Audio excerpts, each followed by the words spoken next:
I'm curious. Let me know in the comments what type of autistic that makes me. I'm starting to think that she designed that herself. Yeah, I'm starting to think we do too much. Like, there's this farm. Can you stop squeaking your chair, please? It's a squeaky chair. I'm the big guy. So, not the best news. I'm gonna give you 3 seconds to look at them and guess how many there are. And so they're not even using the nest box.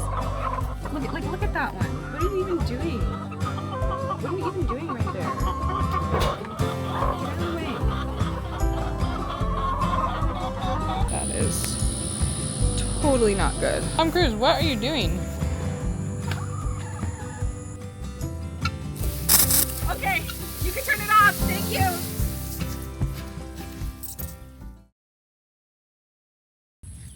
So it is July the 10th. It's my mom's birthday. I need to call her later. Happy birthday, Mom. It's a little late to be planting watermelons. You're supposed to have your first watermelon by 4th of July. But we weren't sure we were gonna do watermelons and then decided too late. So we got 2 types of smaller, what's called like early watermelons. And I believe they're around a 55 to 65 day. For watermelons, that's pretty good. I think they're usually between like 85 and 95 or even upwards of that. So these guys should be ready July. By September, which is plenty of time before the freeze, we should get quite a few cute little watermelons off of these guys. So I'm gonna plant them.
So I just made the conscious decision to get bit by hundreds of ants rather than disrupt my pattern, my planting pattern that I have going.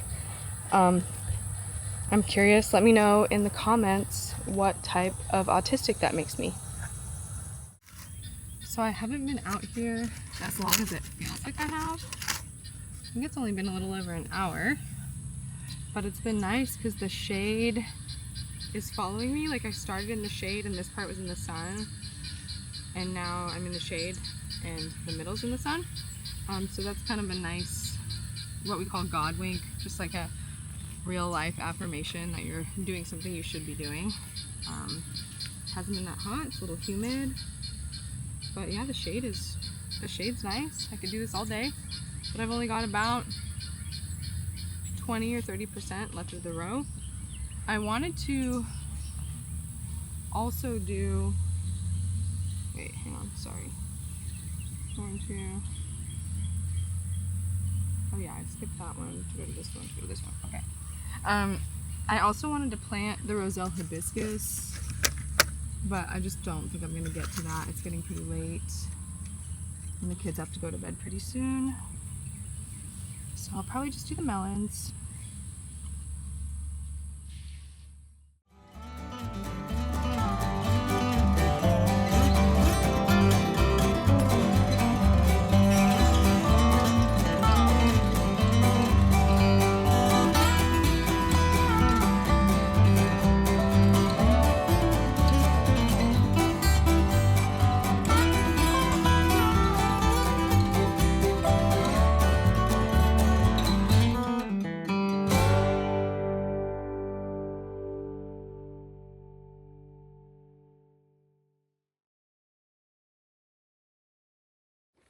I finished all the watermelons, so I'm heading in. I didn't get to the hibiscus. That's okay, because I did do a ton of weeding. And I'm kind of thinking that Anthony gave me this task because he knew that I would weed along the way. Yeah, but I did that and it looks good. And there's still ants on me, but I'm now in that flow state of like getting bit by ants is the norm, and so not being bitten by ants feels like bliss. So right now I'm pretty blissed.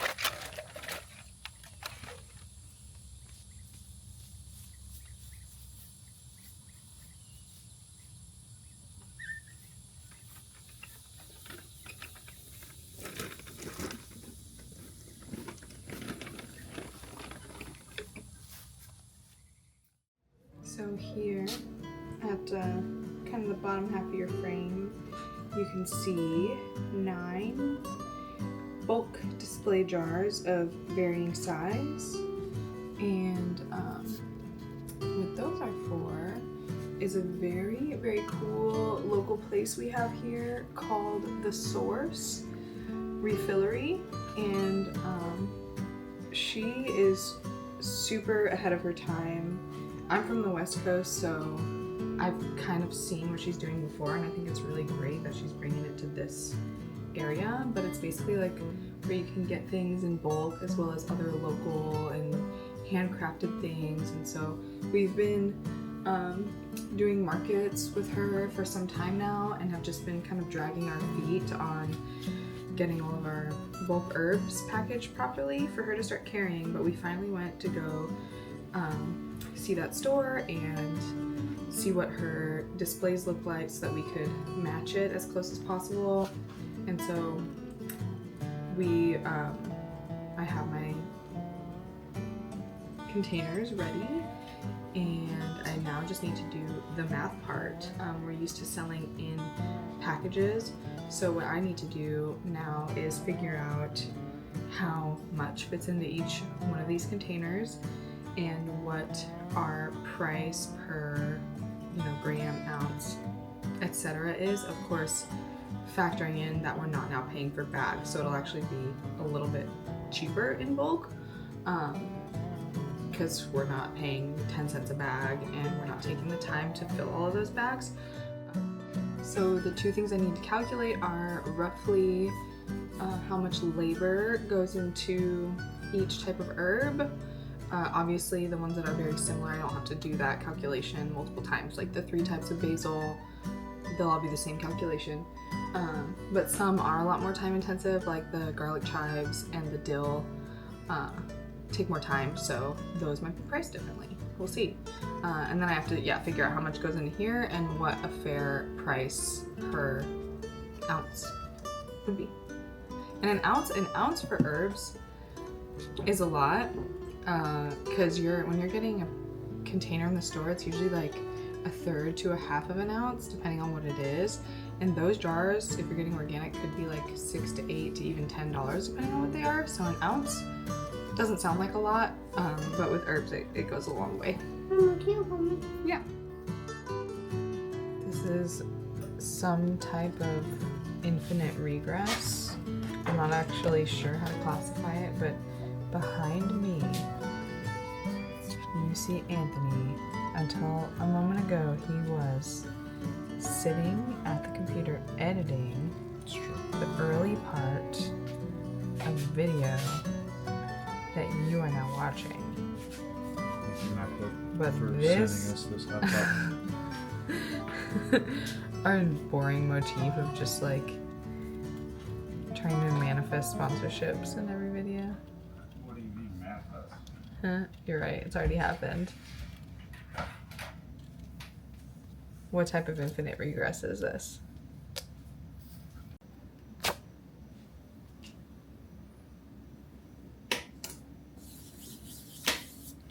Show me your top.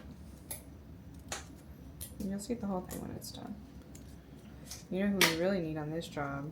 The sticker peeling extraordinaire herself. Gosh. Don't mess it up. Oh no. What? Oh no. Stop that. It's not how I would have done it. It looks great. These are good. This is a good quality sticker. I'm starting to think that She designed that herself. Yeah, I'm starting to think we do too much. Like, there's this farm. Can you stop squeaking your chair, please? It's a squeaky chair. I'm a big guy. No, I had a point to make, actually. We met... Stop. We met... I'm done.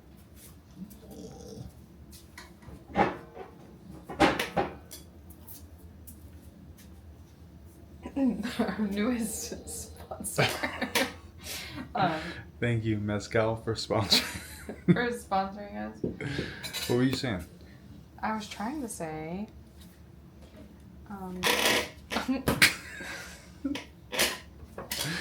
Okay, for real. I won't. I don't I won't believe do it you. now. I don't believe you. I promise. Okay. No, because you're gonna do one more. All I was gonna say is, when we went,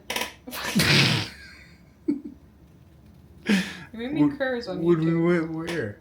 When we went to this sunflower festival, okay, we met those farmers that all they farm is lavender.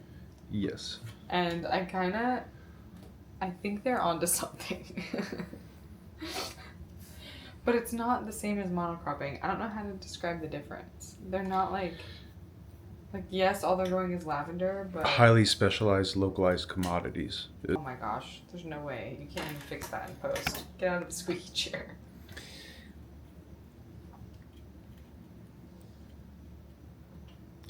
Huh? I was just saying hi to everyone. Oh. To everyone. Hi, Mom. All four of them. Is it still at 4 views the first video? So I follow a guy who grows wine. Did he just plant his wine bottles? Yes. I grow a wine farmer. I follow a wine farmer in Colorado, and he makes a lot of money because it's a highly specialized commodity in the area. Not many people grow wine that far north, and he has to insure his crops, and things fail, and things just don't do very well 100% of the time. But when it does, he gets a bumper crop, he makes a lot of wine, he makes a lot of money. So I think the point that Holly's getting at is, without completely surrendering to the monoculture specter that has kind of ruined all of agriculture and farming opportunities, you can highly specialize in something. You can niche down in your environment, and the way that I think that is different, and I'll get your opinion on this in a second, Holly, the way I think that's different is that in this abstract hypothetical, we're not the only people niching down. Dixie Gardens isn't the only people growing lavender, then like we decide we want to grow Tulsi locally, or that we want to grow Yupon locally, and that's all we want to commit to because it makes everything a little bit easier instead of being overly diversified. Then we would have a neighbor that was growing all the other stuff that we weren't growing, and I think that's how it's different, is by maximizing the amount of space. And well, I think you're still growing more. You're just not like, you would grow the most of the thing that you're actually trying to sell and market and profit from, but you're still not the only thing you're growing. right. You're still It's just growing the only thing you're trying to market and sell. Exactly. Small batch in action. This is what small batch really looks like. Thank you, Ninja, for sending us this blender. No, actually, Ninja, I will never buy a Ninja again. I bought this on eBay because my original Ninja broke. Yeah. We're a KitchenAid family. Just send it for a long cycle. You don't have to pulse it. No, but I'm doing that on purpose. When you, it goes woo. But when you, What does it do? woo, it goes woo. But when you, woo.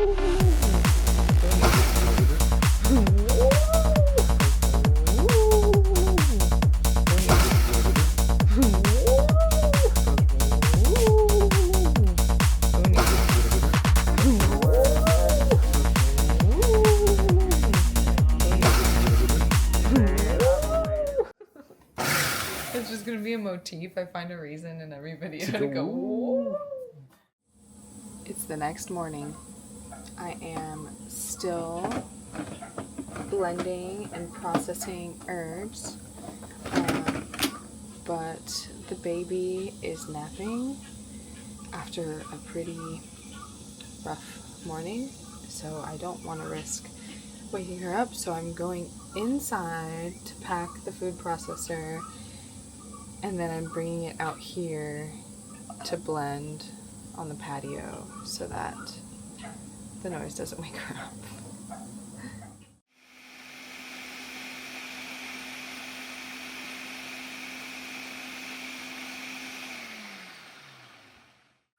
I don't know if you can tell, but I've only been out here for like 1 minute, and the food processor is foggy on the outside because of how humid it is.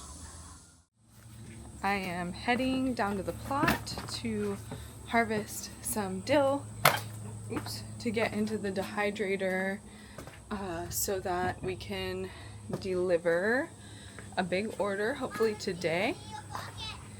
I do, baby, thank you. It's right here. Yes.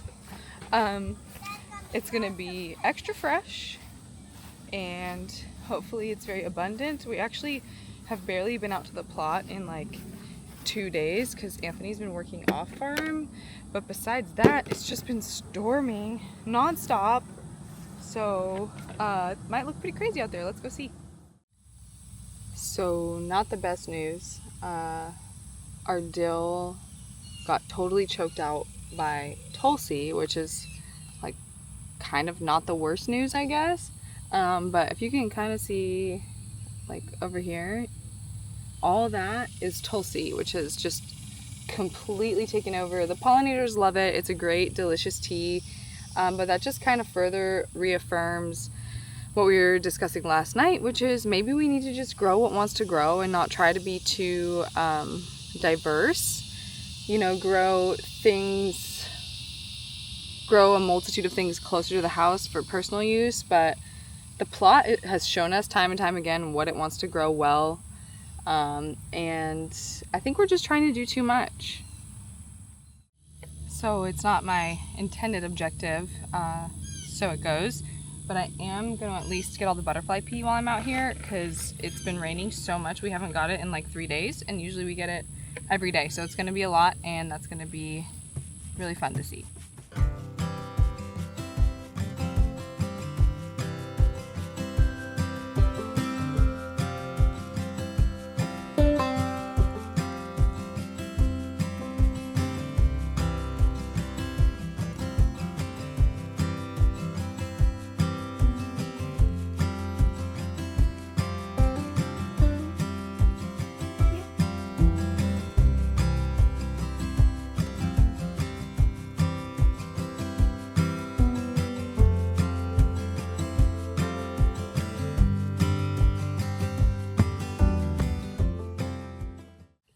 I did a thing. So I was disappointed about not leaving the plot with what I wanted, but I decided that anytime that happens, instead of getting disappointed, I'm gonna bring back a big wagon full of a happy accident, something that I wasn't planning for, but that's beautiful, so that I can train my brain to focus on what we're doing well and to ignore what we're not doing very well. So I accomplished 2 goals at once, which was freeing the butterfly pea from all of this, oh no, beautiful cosmos that's falling off my wagon.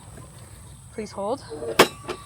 I'm gonna try to use these for something. They're not the best cut flower, like they don't do great in a vase, but I'll figure out something to do. Maybe we'll see what happens when they get dehydrated. And then I also got, let me turn it around.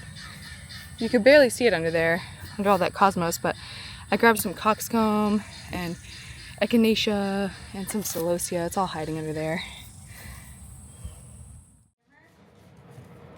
Stop it. It's just not working. Why isn't it working? She's gonna do what?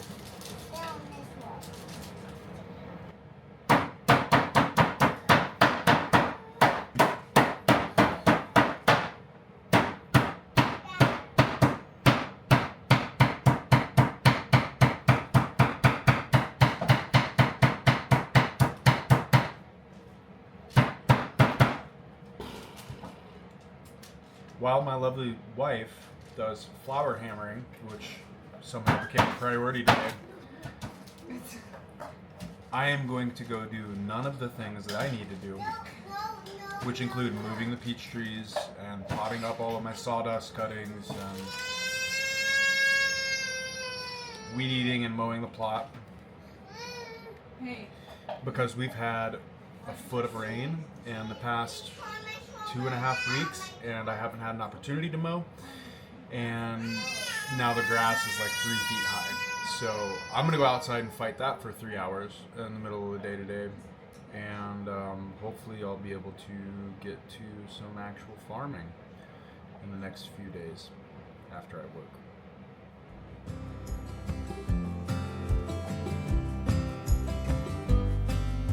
So right here, these kind of bushy 5-pointed tree star looking plants are the Roselle hibiscus. This is the first year that we've successfully succession planted them. So I'm gonna go in and add a second succession as fast as I can, really, because I think I only have a few minutes of babysitting left from Grandpa. So I'm gonna do as much as I can in a short time. I'm gonna check on the ones further down the plot because they didn't take as well. That whole area down that way used to be just like soup. We couldn't grow anything at all. So we're lucky for whatever grows. But I'm gonna put a little space in between, and yeah, we'll get our next succession in.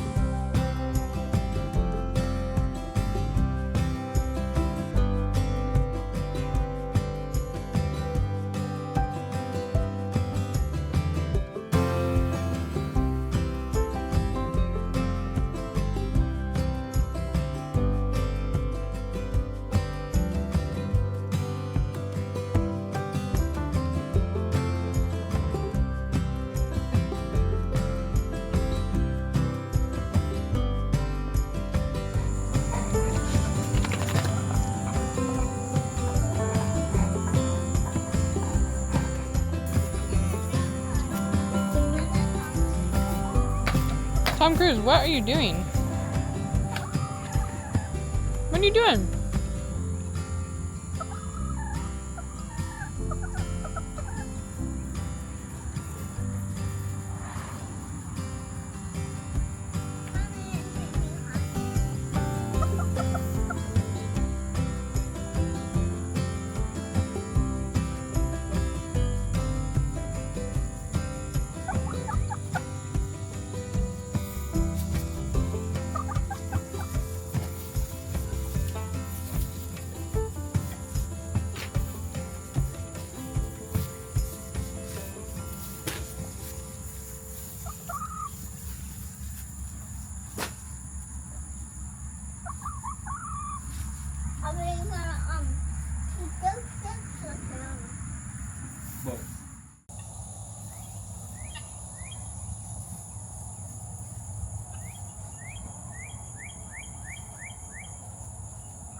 Thanks, baby.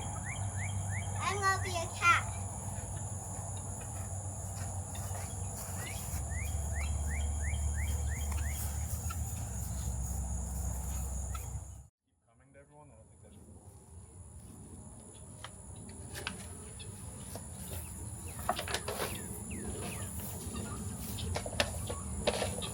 So what we've been doing so far is separating the cuttings.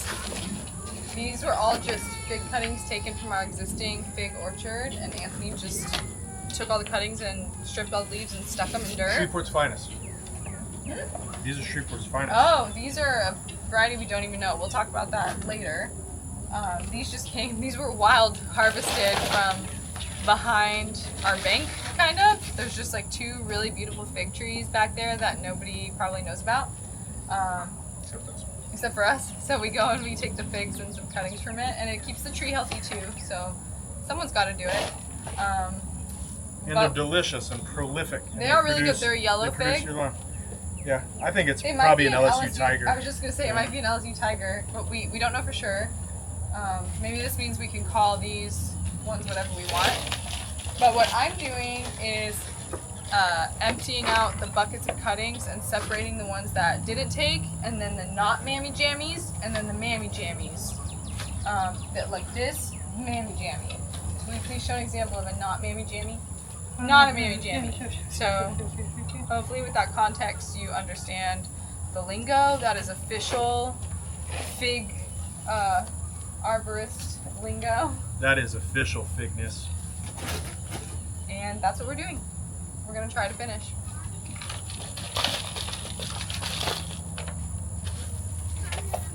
Walter.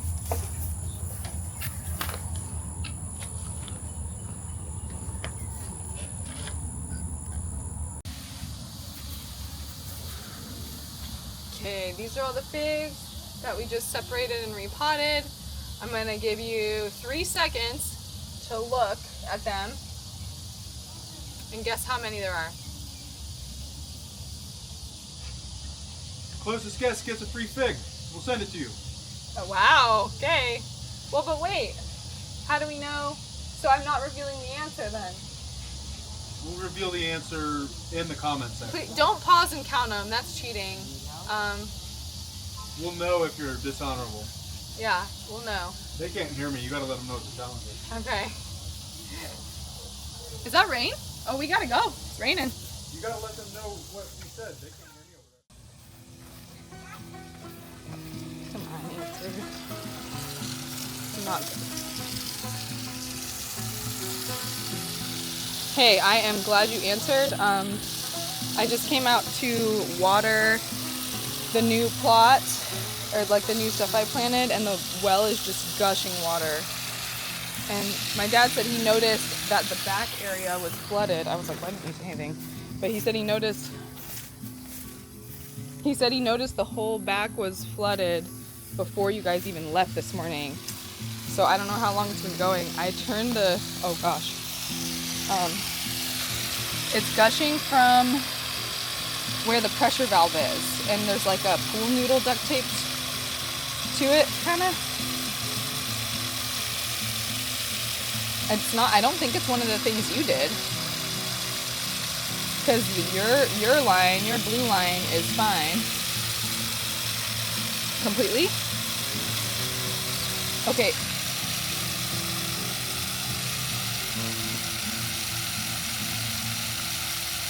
I don't think so.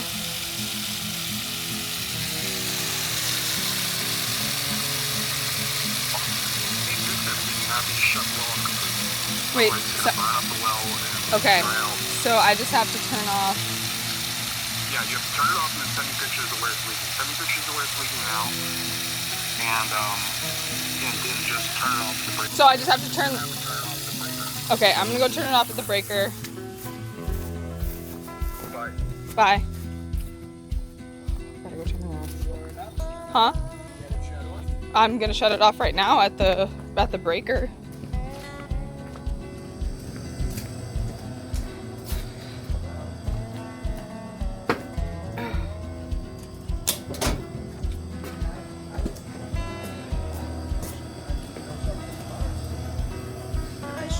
like 8 o'clock this morning. Yeah.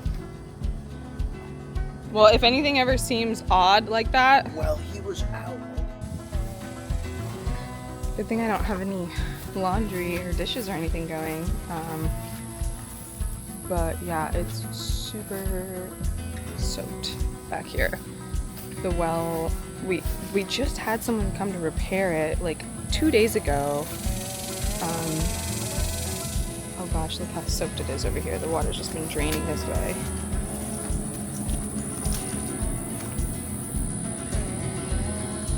That is totally not good. Hopefully someone can get out here soon, because right now the water is just shut off. And if you know anything about living more rurally, we really depend on having water. I mean, everybody does, but this means our plot can't get watered, our animals can't get watered, even we in our house can't turn on the water. So yeah, hopefully this gets figured out soon. I got the fallen tree from that storm like last week or 10 days ago or something. In the last episode, you saw that tree fall. There it is. Now dead and starting to be cut into pieces. But that's not my point. So we have an egg eater, and that's very unfortunate because it renders most of the eggs unmarketable. It gets them all disgusting. Most of them are cracked. It's really hard to identify who the egg eater is when you have this many chickens. Basically, they reach their little beak into the little slit where the eggs roll down and just peck at them until one opens and then eats them. I don't know who it is. I have a feeling it's a black Australorp, because they just have a tendency to hang out in the nest box more. I'll never get them again. In fact, I may have to post a small little video on why I will never again get or recommend black Australorps. Yeah, we've got an egg eater, which is just like one more problem we don't need. Eggs are not a major source of income for us. In fact, we should probably reassess entirely just because of how much time it takes to take care of the chickens and how little they actually yield, beyond what just our family would need to eat. So yeah, dealing with an egg eater, just another kind of signal to me that we're doing too much. Because now it's gonna take me longer than usual to sort and wash eggs because they're filthy, and then most of them are gonna just go right to my dogs, which is great. Our dogs eat great, but still a little disheartening. Plus, all of these losers are like not even using the nest box, and so I'm climbing under their coop to get eggs. Oh, hi. I'm like underneath the coop to get eggs because they're all hot, and so they're not even using the nest box. Look at that one. What are you even doing? What are you even doing right there? Get out of the way. Chickens.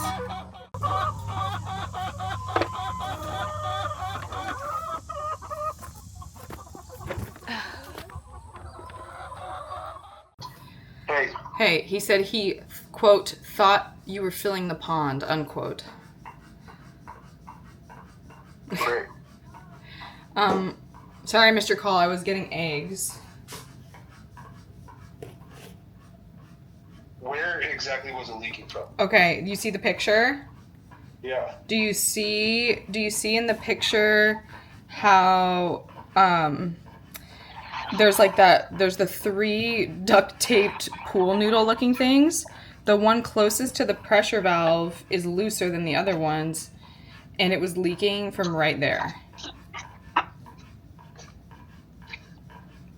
Okay. Like spurt, and it was shooting. But not from my gray connection where I No. tied into the well. No, not from the gray one at all. Your whole line looked fine. That was my first thought, is like, oh no, the glue, burst or something like that. So there's something broken in that brass underneath that duct tape? Unsure. I can go look under. I'm washing my hands in dishwater. It's great. I better dishwater than chicken, SHIT. Well, I know it's aggravating, and I know you have other things to do, but I need you to I'll go peel it off further diagnose it to the best of your ability. I just left you a voice message you could ignore because I'm telling you this right now. Okay. I need you to cut the duct tape and try to determine what's going on, if something just came loose or if that brass is completely shattered, because if it's not something that I think I can handle and do myself, you've got to then call we the need to guy get today. someone over there today so Copy. we're not out of water tonight. Okay, I will go do that. Do you anticipate I'll need anything besides just scissors and my camera or my phone?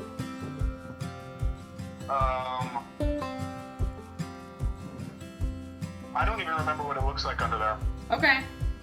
It might be like a wrench fitting, and if that's the case, then there's wrenches on the... Well, I'll start just with getting the tape off and sending you a picture. And you might have to turn it back on to see where it's actually leaking from, too. Okay, I'll do that. I've got him swinging. He's gonna want water, so it just is what it is. Yeah, he's gonna have to stand up.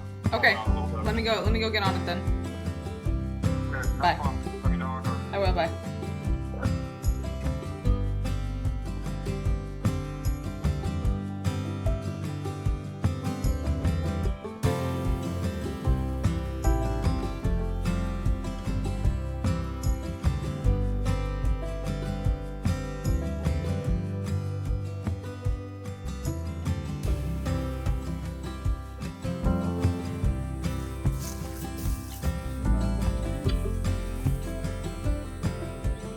It's the very top one on the right.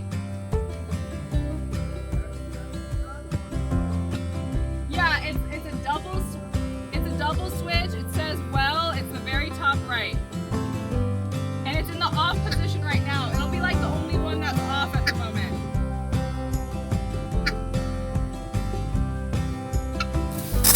Okay, you can turn it off. Thank you.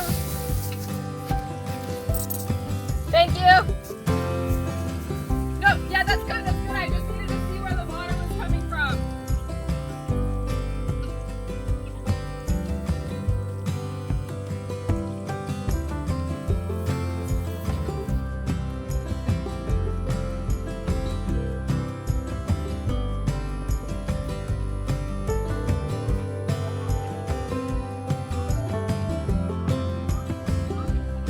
Yes, ma'am. Hey, it seems like best case scenario. It looks like you would be able to fix it though. Did you see the picture and or the video? No, I haven't looked yet. Okay. That's where? On Telegram? The picture is regular text and the video is Telegram.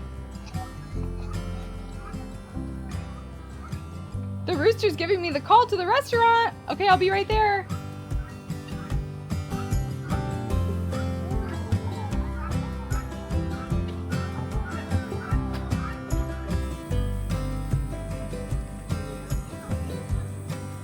Yeah, I can. Uh-oh, slow down for her. Yay!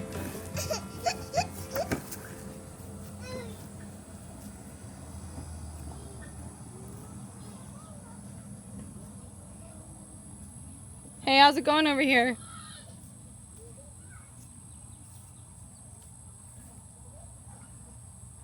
Oh. Got all your equipment? Success. We did it. How'd you do it? I heated this rod up Ooh, with this propane torch, and that oven mitt. and I stuck it inside the corroded piece, Brilliant. and I waited for 60 seconds, and I had to do that like 3 or 4 times And it until the melted. plastic softened enough for me to get the pliers in there and actually twist it out. But they had it glued in and it was corroded in, so I would have never gotten it out otherwise. Hey, well, thanks YouTube. Maybe you can shout out whoever taught you that on YouTube. Literal hot rod.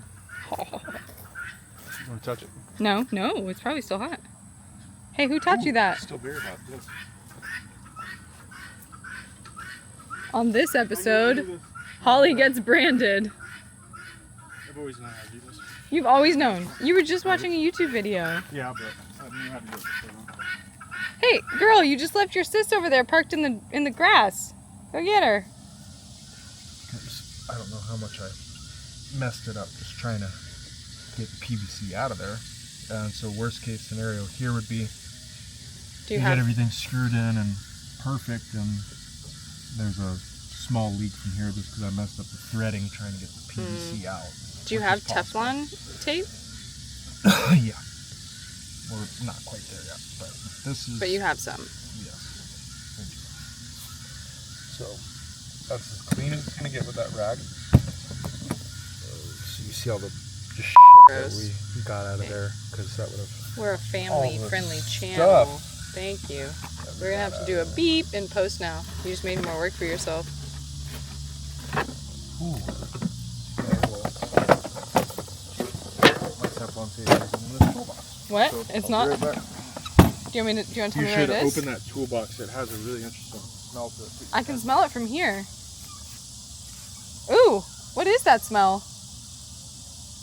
I feel like it just took time off my life.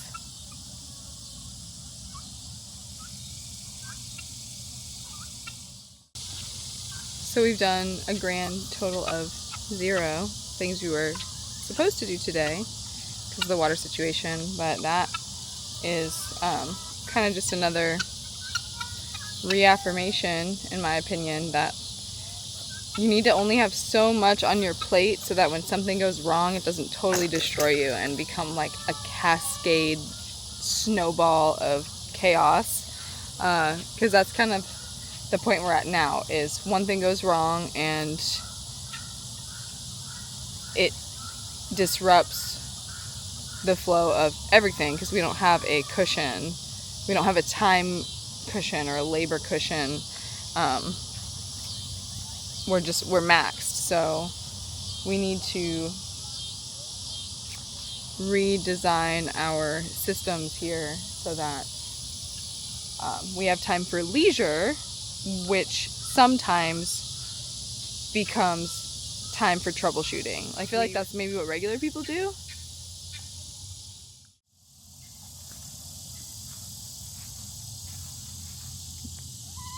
You helping?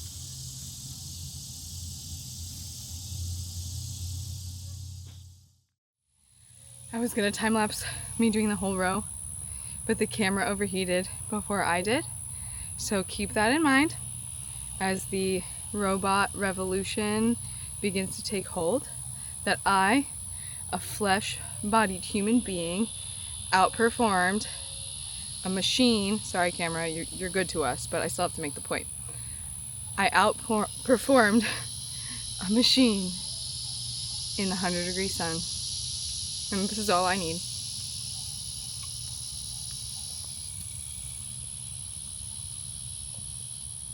Vodka soda.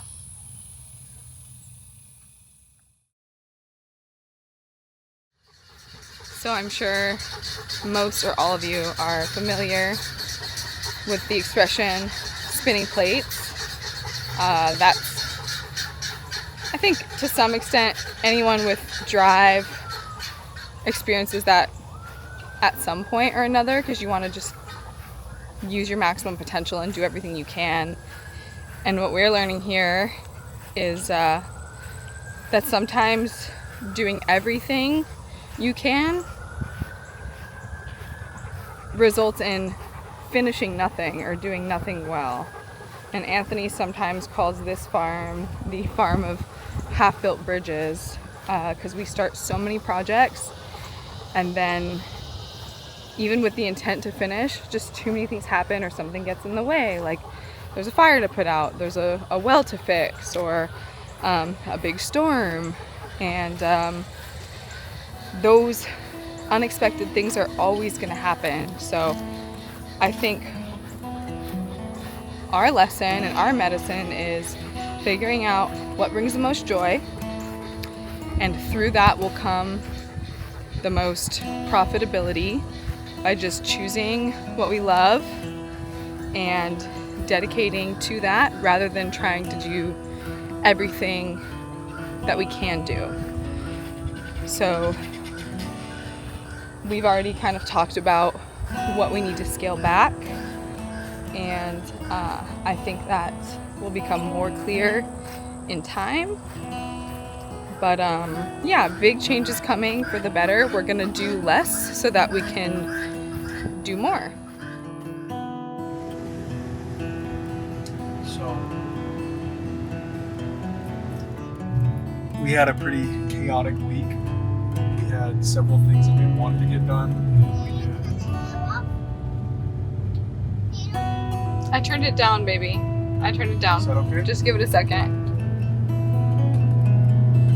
We had several things that we wanted to accomplish, and we did dozens of things that weren't that. And that can get disheartening when you feel like you're perpetually just putting out fires that have nothing to do with what your ultimate goals are. But we are feeling a little bit reaffirmed on this drive that we're still heading in the right direction. My beautiful wife spent all that time working on the graphic design for our teas and for our herbs, and we finally have someone who's going to be buying them and buying a lot of them in bulk, and it looks very promising. And we're going to be doing some workshops with her at her location as well, and we're dropping off some eggs. So we're ending this long week with a couple of really big sales, and that reaffirms that we're heading in the right direction. It's nice to have people give you money for skills that you're trying to acquire and things that you're trying to produce on your own. So feeling pretty good about that.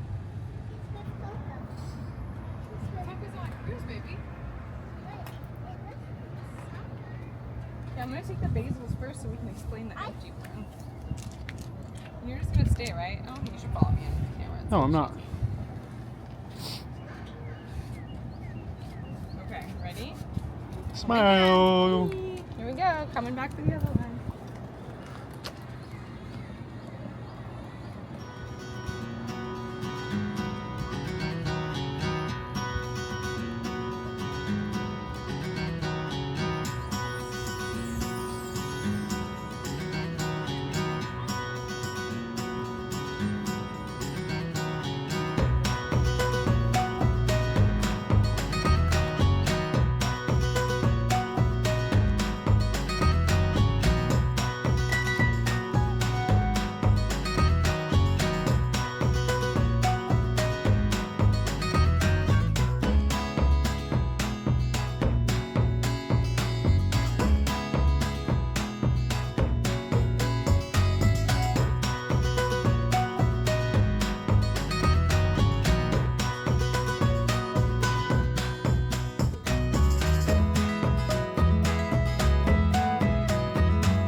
$12 later.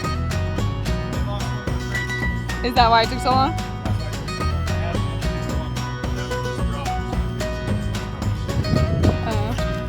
I think they lost one last time too.